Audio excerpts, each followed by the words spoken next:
ಸ್ನೇಹಿತರೆ, ಮೀಡಿಯಾ ಮಾಸ್ಟರ್ಸ್ಗೆ ಸ್ವಾಗತ ಸುಸ್ವಾಗತ. ಗೆಳೆಯರೆ, ಅಮೆರಿಕಾದಲ್ಲಿ ಟ್ರಂಪ್ ವಿರುದ್ಧ ಏನಾಗಬಹುದು ಅನ್ನೋ ನಿರೀಕ್ಷೆ ಇತ್ತೋ ಅದು ಆಗೋದಕ್ಕೆ ಶುರುವಾಗಿದೆ. ಟ್ರಂಪ್ ಅವರ ಅತ್ಯಾಪ್ತ, ಟ್ರಂಪ್ ಪಾಲಿನ ಹೀರೋ, ಟ್ರಂಪ್ ಗೆಲುವಿಗೆ ಕಾರಣನಾಗಿದ್ದ ವ್ಯಕ್ತಿ, ಅಮೆರಿಕಾದ ಅತ್ಯಂತ ಶ್ರೀಮಂತ ಟೆಕ್ ಜೈಂಟ್, ಬಾಹ್ಯಾಕಾಶ ಉದ್ಯಮಿ ಎಲನ್ ಮಸ್ಕ್ ಟ್ರಂಪ್ ಅವರಿಂದ ದೂರ ಆಗಿರೋದಷ್ಟೇ ಅಲ್ಲ, ಅವರಿಬ್ಬರ ನಡುವೆ ಒಂದು ಯುದ್ಧ ಕೂಡ ಶುರುವಾಗಿದೆ. ಇದು ಹೊಸ ಪಕ್ಷ ಸ್ಥಾಪನೆಗೆ ಸರಿಯಾದ ಸಮಯ ಅನ್ನಿಸ್ತಾ ಇದೆ ಅನ್ನೋ ಮಾತು ಎಲನ್ ಮಸ್ಕ್ ಬಾಯಲ್ಲಿ ಬಂದಿದೆ. ಹಾಗಾದರೆ ಟ್ರಂಪ್ ಅವರನ್ನು ಪದಚ್ಯುತಗೊಳಿಸಿ JD ವ್ಯಾನ್ಸ್ ಅವರನ್ನು ಅಮೆರಿಕಾದ ಅಧ್ಯಕ್ಷರನ್ನಾಗಿ ಮಾಡೋ ಒಂದು ಐಡಿಯಾನ ಕೂಡ ಮಸ್ಕ್ ಅಮೆರಿಕಾಗೆ ತೇಲ್ಬಿಟ್ಟಿದ್ದಾರೆ. ಹಾಗಾದರೆ ಟ್ರಂಪ್ ಹಾಗೂ ಮಸ್ಕ್ ನಡುವೆ ಇದೇನಾಯಿತು? ಈಗ ಟ್ರಂಪ್ಗೆ ಮಸ್ಕೆ ಎಕ್ಸ್ ಆಗಿದ್ದು ಯಾಕೆ? ಇದರಿಂದ ಭಾರತದ ಮೇಲಾಗೋ ಪರಿಣಾಮಗಳೇನು? ಅಮೆರಿಕಾದಲ್ಲಿ ದೊಡ್ಡ ಬದಲಾವಣೆಗೆ ಇದೇನಾದರೂ ಕಾರಣ ಆಗುತ್ತಾ? ಬನ್ನಿ ನೋಡೋಣ.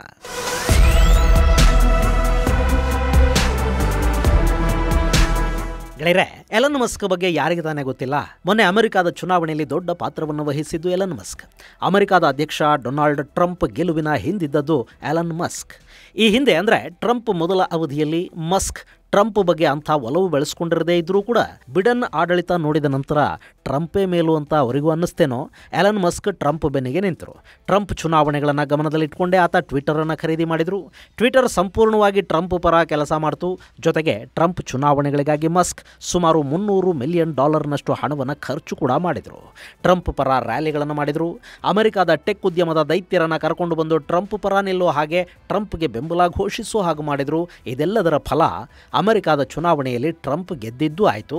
ಮೇಕ್ ಅಮೆರಿಕಾ ಗ್ರೇಟ್ ಅಗೈನ್ ಅನ್ನೋ ಘೋಷಣೆಯ ಅಡಿಯಲ್ಲಿ ಅಮೆರಿಕಾದ ಆಡಳಿತವನ್ನು ಚುರುಕುಗೊಳಿಸೋದಕ್ಕೆ ಅಂತಲೇ ಡೋಸ್ ಅನ್ನೋ ಒಂದು ಇಲಾಖೆಯನ್ನು ರಚನೆ ಮಾಡಿ ಅದಕ್ಕೆ ಎಲನ್ ಮಸ್ಕ್ ಅವರನ್ನು ಮುಖ್ಯಸ್ಥರನ್ನಾಗಿ ಮಾಡಿದ್ದೂ ಆಯಿತು. ಆ ಡೋಸ್ಗೆ ಎಲನ್ ಜೊತೆ ವಿವೇಕ್ ರಾಮಸ್ವಾಮಿ ಅವರನ್ನು ಕೂಡ ಜೋಡಿಸಲಾಗಿತ್ತಾದರೂ ಎಲನ್ ಜೊತೆ ಕೆಲಸ ಮಾಡೋದಕ್ಕೆ ಆಗೋದಿಲ್ಲ ಅಂತಲೋ ಅಥವಾ ಡೊನಾಲ್ಡ್ ಟ್ರಂಪ್ ಮೇಲೆ ವಿಶ್ವಾಸ ಇಲ್ಲದ ಕಾರಣಕ್ಕೋ ಅಂತೂ ರಾಮಸ್ವಾಮಿ ಅಲ್ಲಿ ಹೆಚ್ಚು ದಿನ ಇರಲಿಲ್ಲ.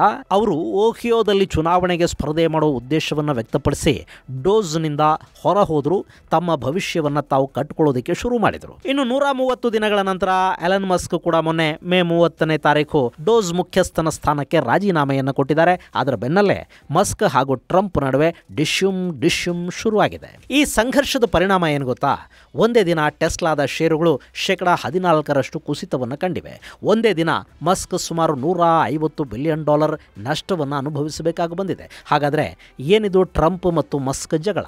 ಜಗತ್ತಿನ ಅತ್ಯಂತ ಶ್ರೀಮಂತ ಮತ್ತು ಜಗತ್ತಿನ ಅತ್ಯಂತ ಶಕ್ತಿವಂತ ಯಾಕಿಲ್ಲಿ ಕಿತ್ತಾಡ್ಕೋತಾ ಇದ್ದಾರೆ? ಹೀರೋ ಅಂತಿದ್ದ ಟ್ರಂಪ್ ಮಸ್ಕ್ ಬಗ್ಗೆ ಇಷ್ಟೊಂದು ಅಸಹನೆಯನ್ನು ಯಾಕೆ ಬೆಳೆಸ್ಕೊಂಡ್ರು?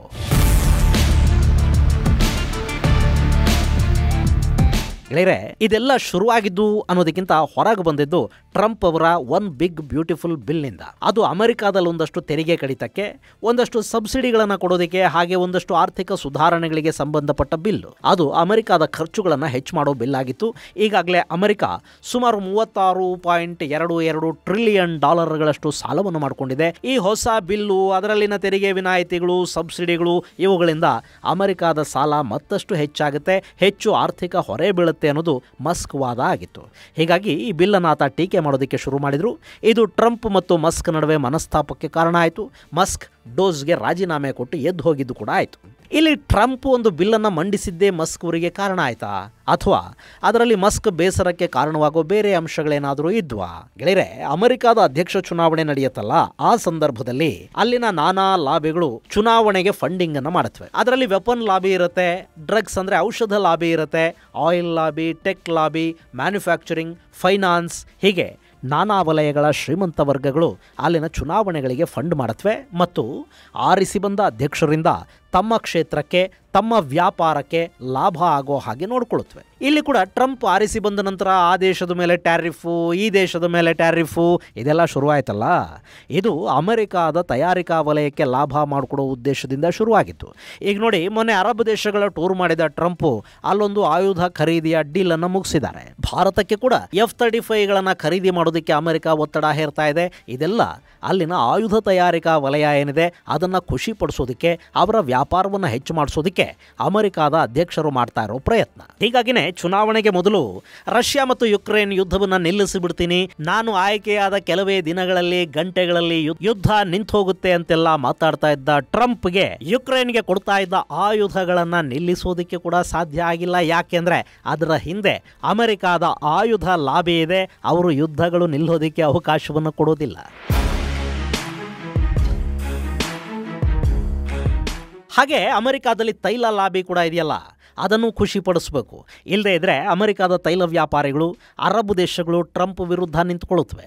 ಸೊ ಟ್ರಂಪ್ ತಮ್ಮ ಹೊಸ ಬಿಲ್ಲಲ್ಲಿ ಎಲೆಕ್ಟ್ರಿಕ್ ವಾಹನಗಳ ಮೇಲಿನ ಸಬ್ಸಿಡಿಯನ್ನು ತೆಗೆದ್ರಂತೆ. ಈ ಹಿಂದೆ ಹೊಸ ಎಲೆಕ್ಟ್ರಿಕ್ ವಾಹನಗಳ ಮೇಲೆ ಸುಮಾರು $7,500 ವರೆಗೆ ಸಬ್ಸಿಡಿ ಸಿಗ್ತಾ ಇತ್ತು. $7,500 ಅಂದ್ರೆ ಭಾರತೀಯ ಕರೆನ್ಸಿಲಿ ಸುಮಾರು $6,30,000. ಅಷ್ಟು ಸಬ್ಸಿಡಿಯನ್ನ ರದ್ದು ಮಾಡಿದ್ರೆ ಜನ ಎಲೆಕ್ಟ್ರಿಕ್ ವಾಹನಗಳ ಖರೀದಿಯನ್ನ ಸಹಜವಾಗಿ ಕಡಿಮೆ ಮಾಡ್ತಾರೆ. ಅಮೆರಿಕಾದಲ್ಲಿ ಎಲೆಕ್ಟ್ರಿಕ್ ವಾಹನಗಳ ಕ್ಷೇತ್ರವನ್ನ ಆಳ್ತಾ ಇರೋದು ಟೆಸ್ಲಾ. ಸಾಮಾನ್ಯವಾಗಿ ಪೆಟ್ರೋಲ್ ಕಾರಿಗಿಂತ ಇವಿ ಬೆಲೆ ಹೆಚ್ಚಿರುತ್ತೆ. ಸಬ್ಸಿಡಿ ಕೊಟ್ಟು ಅದನ್ನ ಪೆಟ್ರೋಲ್ ವಾಹನದ ಬೆಲೆಯ ಜೊತೆ ಮ್ಯಾಚ್ ಮಾಡೋದಕ್ಕೆ ಸಾಧ್ಯವಾದರೆ ಮಾತ್ರ ಇವಿ ಕಾರುಗಳ ಮಾರಾಟ ಹೆಚ್ಚಾಗುತ್ತೆ. ಆದರೆ ಇವಿಗೆ ಸಬ್ಸಿಡಿನೇ ತೆಗೆದು ಅದರ ಬೆಲೆ ಹೆಚ್ಚಾಗೋ ಹಾಗೆ ಮಾಡಿದ್ರೆ ಎಲೆಕ್ಟ್ರಿಕ್ ಕಾರುಗಳ ಮಾರಾಟ ಕಡಿಮೆ ಆಗುತ್ತೆ. ಇದು ಮಸ್ಕ್ ಟ್ರಂಪ್ ವಿರುದ್ಧ ಸಿಟ್ಟು ಮಾಡ್ಕೊಳ್ಳೋದಕ್ಕೆ ಮತ್ತು ಆ one big and beautiful bill ಬಗ್ಗೆ ಮಾತಾಡೋದಕ್ಕೆ ಕಾರಣವಾಯಿತು ಅನ್ನೋದು ಕೆಲವರ ಅಭಿಪ್ರಾಯ. ಆದರೆ ನಾನು ಅದು ಯಾವುದಕ್ಕೂ ತಲೆ ಕೆಡಿಸ್ಕೊಂಡಿರಲಿಲ್ಲ. ಅಮೆರಿಕಾದ ಆರ್ಥಿಕತೆಯನ್ನು ಟ್ರಂಪ್ ಹಳ್ಳ ಹಿಡಿಸ್ತಾ ಇದ್ದಾರೆ, ಸಾಲ ಹೆಚ್ಚಾಗತ್ತೆ ಅನ್ನೋ ಕಾರಣಕ್ಕೆ ಮಾತ್ರ ಬೇಸರ ಮಾಡಿಕೊಂಡಿದ್ದೆ, ಆ ಬಿಲ್ಲನ್ನು ವಿರೋಧಿಸಿದ್ದೆ ಅಂತ ಮಸ್ಕ್ ಹೇಳ್ತಾ ಇದ್ದಾರೆ. ಅದೇನೇ ಇರಲಿ, ಅವರಿಬ್ಬರ ನಡುವೆ ವೈಮನಸ್ಯ ಅಂತೂ ಶುರುವಾಗಿದೆ. ಮೊನ್ನೆ ಮಸ್ಕ್ ರಾಜೀನಾಮೆ ಕೊಟ್ಟ ಮೇಲೆ ಅದು ಇನ್ನಷ್ಟು ಹೆಚ್ಚು ಕೂಡ ಆಗ್ತಾ ಇದೆ.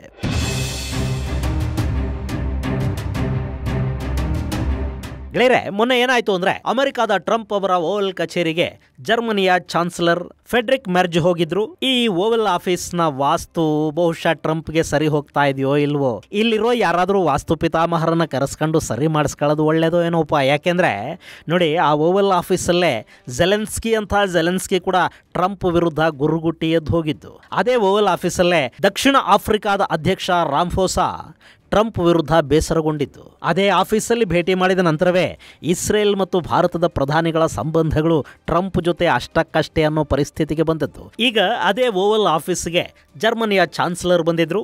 ಆತ ಅಲ್ಲಿ ಮಾಧ್ಯಮಗಳ ಮುಂದೆ ಅಮೆರಿಕ ಹಾಗೂ ಜರ್ಮನಿಯ ಸಂಬಂಧಗಳ ಬಗ್ಗೆ ಮಾತಾಡೋದಕ್ಕೆ ಸಾಕಷ್ಟು ಸಿದ್ಧತೆಗಳನ್ನು ಮಾಡಿಕೊಂಡು ಬಂದಿದ್ರು ಅನ್ಸುತ್ತೆ. ಆದರೆ ಅಷ್ಟರಲ್ಲೇ ಅಲ್ಲಿನ ಮಾಧ್ಯಮ ಪ್ರತಿನಿಧಿಗಳು ಮಸ್ಕ್ ಬಗ್ಗೆ ಟ್ರಂಪ್ ಅವರನ್ನು ಕೇಳಿದ್ದಾರೆ. ಅಷ್ಟೇ, ಟ್ರಂಪ್ ಮಸ್ಕ್ ವಿರುದ್ಧ ಎಲ್ಲ ಆಕ್ರೋಶವನ್ನು ಹೊರಹಾಕೋದಕ್ಕೆ ಶುರು ಮಾಡಿದರು.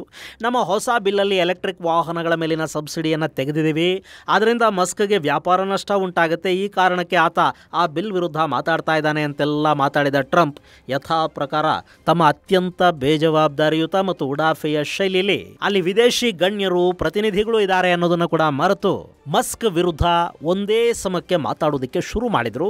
ಅದರ ಬೆನ್ನಲ್ಲೇ ಟ್ರಂಪ್ಗೆ ಮಸ್ಕ್ ಪ್ರತಿಕ್ರಿಯೆ ಕೂಡ ಎಕ್ಸ್ ಖಾತೆಯ ಮೂಲಕ ಶುರುವಾಯಿತು. ಸರಣಿ ಟ್ವೀಟ್ ಮಾಡಿದ ಮಸ್ಕ್, ಟ್ರಂಪ್ ಆರ್ಥಿಕ ನೀತಿಗಳಿಂದ ಅಮೆರಿಕಾಗೆ ರಿಸೆಷನ್ ಬರುತ್ತೆ, ಆರ್ಥಿಕ ಕುಸಿತಕ್ಕೆ ಈ ಮನುಷ್ಯ ಕಾರಣ ಆಗ್ತಾ ಇದ್ದಾನೆ ಅಂತ ಟ್ವೀಟ್ ಮಾಡಿದ್ರು. ಅಲ್ಲ, ನಾನು ಇಲ್ಲದೆ ಇದ್ದಿದ್ರೆ ಟ್ರಂಪ್ ಅನ್ನೋ ಮನುಷ್ಯ ಚುನಾವಣೆಯಲ್ಲಿ ಗೆಲ್ಲೋದಕ್ಕಾದರೂ ಸಾಧ್ಯವಾಗ್ತಾ ಇತ್ತಾ ಅಂತ ಕೇಳಿದ್ರು. ಈ ಮನುಷ್ಯನನ್ನ ಗೆಲ್ಲಿಸಿದ್ದು ನಾನೇ ಅಲ್ವಾ ಅನ್ನೋ ಟ್ವೀಟ್ ಬಂತು. ಅಮೆರಿಕಾದ ಮಧ್ಯಮ ವರ್ಗಗಳ ಹಿತಾಸಕ್ತಿಯನ್ನ ಗಮನದಲ್ಲಿಟ್ಟುಕೊಂಡು ಅಮೆರಿಕಾದ ಜನಕ್ಕಾಗಿ ಹೊಸ ಪಕ್ಷವೊಂದನ್ನು ಸ್ಥಾಪಿಸಬೇಕಾದ ಸಮಯ ಬಂದೇ ಬಿಡ್ತಾ, ನಿಮ್ಮ ಅಭಿಪ್ರಾಯ ಹೇಳಿ ಅಂತ ಇನ್ನೂ ಒಂದು ಟ್ವೀಟ್ ಮಾಡಿದರು. ಇದರ ಜೊತೆಗೆ ಜೆಫ್ರಿ ಎಪ್ಸ್ಟೀನ್ ಜೊತೆಗೆ ಡೊನಾಲ್ಡ್ ಟ್ರಂಪ್ಗೆ ಸಂಬಂಧ ಇದೆ ಅನ್ನೋ ಒಂದು ಬಾಂಬನ್ನು ಕೂಡ ಹಾಕಿದರು. ಜೆಫ್ರಿ ಎಪ್ಸ್ಟೀನ್ ಅನ್ನೋದು ಆರ್ಥಿಕ ಅಪರಾಧಗಳು ಸೇರಿದಂತೆ ನಾನಾ ರೀತಿಯಲ್ಲಿ ಅಮೆರಿಕಾನ ತಲ್ಲಣಗೊಳಿಸಿದ್ದ ಹೆಸರು. ಆ ಹಗರಣವನ್ನು ಎಪ್ಸ್ಟೀನ್ ಫೈಲ್ಸ್ ಅಂತಲೇ ಕರೀತಾರೆ. ಅದರಲ್ಲಿ ಅಮೆರಿಕಾದ ಸಾಕಷ್ಟು ಶ್ರೀಮಂತರು, ರಾಜಕಾರಣಿಗಳ ಹೆಸರಿದೆ ಅನ್ನೋ ಮಾತು ಇದೆ. ಈ ಎಪ್ಸ್ಟೀನ್ ಫೈಲ್ಸಲ್ಲಿ ಡೊನಾಲ್ಡ್ ಟ್ರಂಪ್ ಹೆಸರಿದೆ. ಎಪ್ಸ್ಟೀನ್ ಆ ಫೈಲ್ಸನ್ನು ರಿಲೀಸ್ ಮಾಡಬೇಕಾಗತ್ತೆ ಅನ್ನೋ ಇನ್ನೂ ಒಂದು ಬಾಂಬನ್ನು ಮಸ್ಕ್ ಹಾಕಿಬಿಟ್ರು. ಹಾಗೆ ಟ್ರಂಪ್ ಕೂಡ ಸುಮ್ಮನೆ ಏನು ಕೂತ್ಕೊಳ್ಳಿಲ್ಲ. ಆತ ತನ್ನದೇ ಸೋಷಿಯಲ್ ಮೀಡಿಯಾ ಪ್ಲಾಟ್ಫಾರ್ಮ್ ಮಾಡ್ಕೊಂಡಿದ್ದಾನಲ್ಲ, ಅದರಲ್ಲಿ ಮಸ್ಕ್ ವಿರುದ್ಧ ವಾಗ್ದಾಳಿ ಶುರು ಮಾಡಿದರು. ಮಸ್ಕ್ಗೆ ಅಮೆರಿಕ ಸರ್ಕಾರದ ಖರ್ಚು ವೆಚ್ಚಗಳನ್ನು ಕಡಿಮೆ ಮಾಡಲೇಬೇಕು ಅನ್ನೋ ಆಸೆ ಇದೆ ಅಲ್ವಾ? ಹಾಗಾದರೆ ಟೆಸ್ಲಾಗೆ, ಸ್ಪೇಸ್ ಎಕ್ಸ್ಗೆ ಅಮೆರಿಕ ಕೊಡ್ತಾ ಇರೋ ಸಬ್ಸಿಡಿ, ಅನುದಾನಗಳಿವೆಯಲ್ಲ, ಅವುಗಳಿಗೆ ಕತ್ರಿ ಹಾಕಿದರೆ ಎಷ್ಟು ಹಣ ಅಮೆರಿಕಾಗ ಉಳಿಯುತ್ತೆ? ಬಿಡನ್ ಯಾಕೆ ಆ ಕೆಲಸ ಮಾಡಲಿಲ್ಲ ಆಗಲಿಲ್ಲ, ಆಯಿತು ಬಿಡಿ ನಾವೀಗ ಅದನ್ನು ಮಾಡೋಣ ಅಂದರು ಟ್ರಂಪ್. ಅದನ್ನು ಕೇಳಿ ಮಸ್ಕ್ ಮತ್ತಷ್ಟು ಕೆರಳಿದರು. ನೀವೇನು ಮಾಡ್ತೀರಿ, ನಾವೇ ನಿಮ್ಮ ಸರ್ಕಾರದ ಜೊತೆಗಿನ ನಮ್ಮ ಸ್ಪೇಸ್ ಪ್ರೋಗ್ರಾಮನ್ನು ಕತ್ತರಿಸ್ಕೊಂಡು ಬಿಡ್ತೀವಿ, ಡ್ರ್ಯಾಗನ್ ಸ್ಪೇಸ್ ಕ್ರಾಫ್ಟನ್ನು ಡಿಕಮಿಷನ್ ಮಾಡಿಬಿಡೋಣ ಬಿಡಿ ಅಂದರು ಮಸ್ಕು.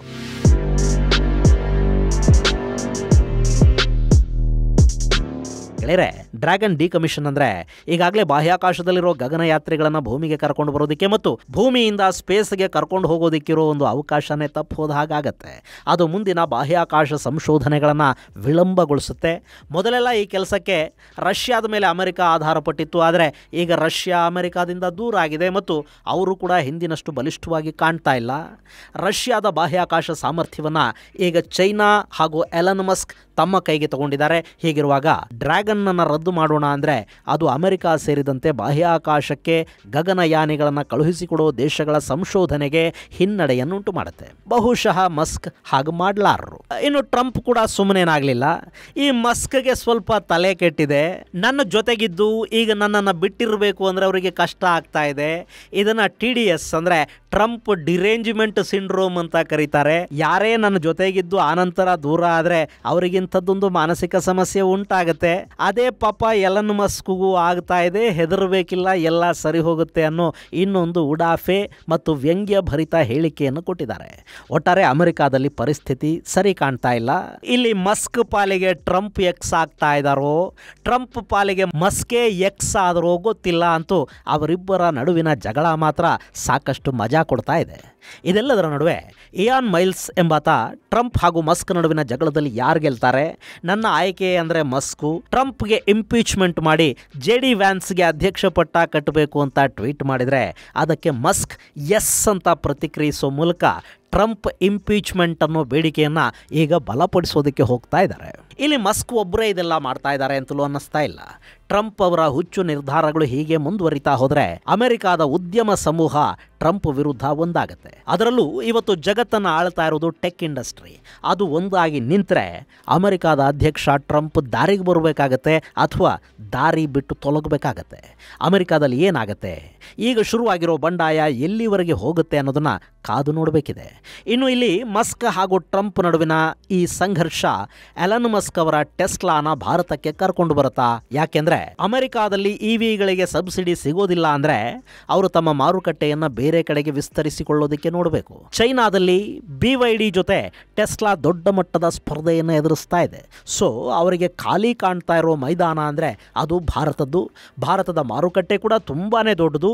ಆದರೆ ಭಾರತಕ್ಕೆ ಬರಬೇಕು ಅಂದರೆ ಇಲ್ಲಿ ತಯಾರಿಕಾ ಘಟಕವನ್ನು ಸ್ಥಾಪನೆ ಮಾಡಬೇಕು, ಇಲ್ಲ ಅಂದರೆ ಹೆಚ್ಚಿನ ತೆರಿಗೆಗಳನ್ನು ಇಲ್ಲಿ ಕಟ್ಟಬೇಕು. ಸೊ ಟೆಸ್ಲಾ ಮುಂಬೈ ಕಡೆಗೆ ಕಣ್ಣು ನೆಟ್ಟಿದೆ ಅಂತ ಹೇಳ್ತಾ ಇದ್ದಾರೆ.